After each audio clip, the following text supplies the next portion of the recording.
नमस्कार दोस्तों, स्वागत है आपका मेरे साउथ इंडिया टूर एपिसोड 11 में।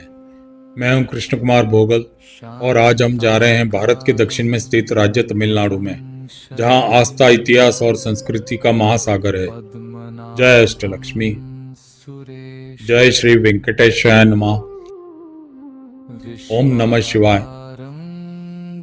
हमारी यात्रा की शुरुआत होती है ऐसे संगम से जहां समुद्र भी भक्ति में लीन हो जाता है। हमारी यात्रा का श्री गणेश होता है अष्टलक्ष्मी मंदिर, चेन्नई से। सुबह 6:30 बजे जब यह मंदिर खुलता है तो समुद्र की लहरें स्वयं देवी के चरण पखारती है। यहाँ हर 4 स्तरों पर माँ के 8 रूप जीवन की संपूर्णता और समृद्धि का आशीर्वाद देते हैं। अष्टलक्ष्मी मंदिर की भव्यता इसकी वास्तुकला में निहित है। यह मंदिर सिर्फ ईंटों से बनी संरचना नहीं बल्कि एक आध्यात्मिक डिजाइन है। इसकी सबसे बड़ी खूबी है इसका अनूठा दर्शन क्रम। मंदिर में स्थापित प्रतिमाएं इस तरह से स्थापित है कि परिक्रमा करते समय वे घड़ी की सुइयों की दिशा में आगे की ओर बढ़ते हुए दिखाई देती हैं। यह भक्तों को देवी लक्ष्मी के 8 रूपों के दर्शन का एक धारा प्रवाह, गतिशील और सकारात्मक अनुभव। मंदिर की वास्तुकला ओम के पवित्र आकार में बनी है, जो सृष्टि के मूल ध्वनि का प्रतिनिधित्व करता है। यह वास्तुकला मंदिर को एक गहरी आध्यात्मिक ऊर्जा प्रदान करती है।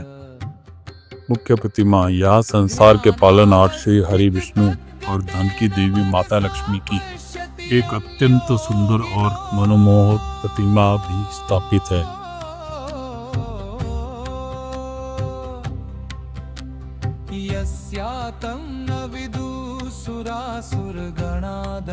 दर्शन के बाद तटीय स्वाद जरूर लें।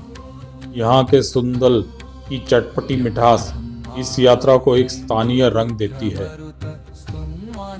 अष्टलक्ष्मी मंदिर से कुछ ही कदम की दूरी पर है कुप्पम बीच।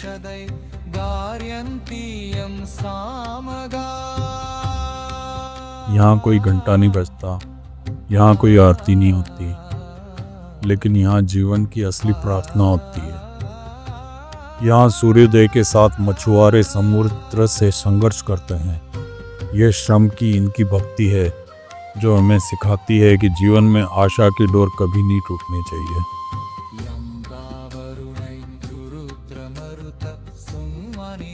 जय विष्णु शांताकारं भुजंगशयनम। अब हम ट्रिप्लिकेन के श्री पार्थसारथी मंदिर में प्रवेश करते हैं। सुबह 5:30 बजे से यहाँ की प्राचीन दीवारें जीवंत हो उठती हैं।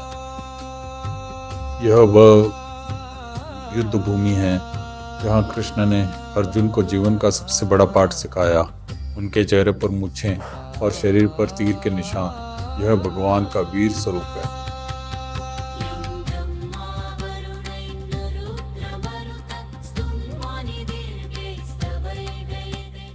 यहाँ की फिल्टर कॉफी और पोंगली मन और शरीर दोनों को ऊर्जा देती है।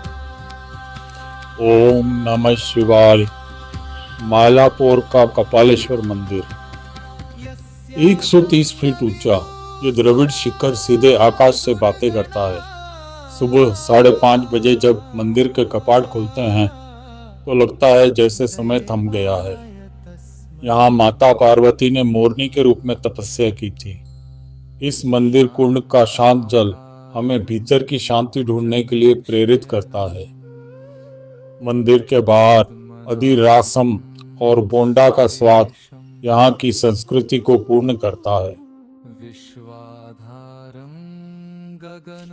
चेन्नई के ऐतिहासिक चक्र को पूरा करने के बाद हमारी यात्रा का शिखर हमें शहर के केंद्र में बुलाता है। जय गोविंद, जय गोविंदा। यह शहर के केंद्र में स्थित टीटी नगर का श्री वेंकटेश्वर स्वामी मंदिर है।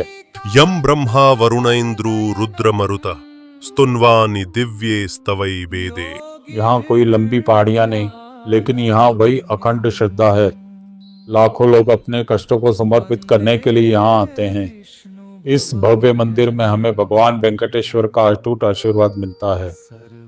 और अंत में इस दिव्य दर्शन के बाद हमें मिलता है सबसे पवित्र प्रसाद, तिरुपति लड्डू। लेकिन ध्यान रहे, यहाँ इस चलिए धाम में यह प्रसाद केवल सभी शनिवार को उपलब्ध होता है। सुबह महीने के 5वें शनिवार के यह विशिष्ट नियम भक्ति की आस्था और भगवान बालाजी के आशीर्वाद के महत्व को दर्शाता है। आज का एपिसोड यहीं समाप्त होता है। तमिलनाडु के तट से लेकर टीटी नगर के इस दिव्य धाम तक ये उद्घोष हमेशा गूंजते रहेंगे। अगले एपिसोड 12 में हम अपनी यात्रा जारी रखें। जय गोविंदा। ओम शांति शांति शांति।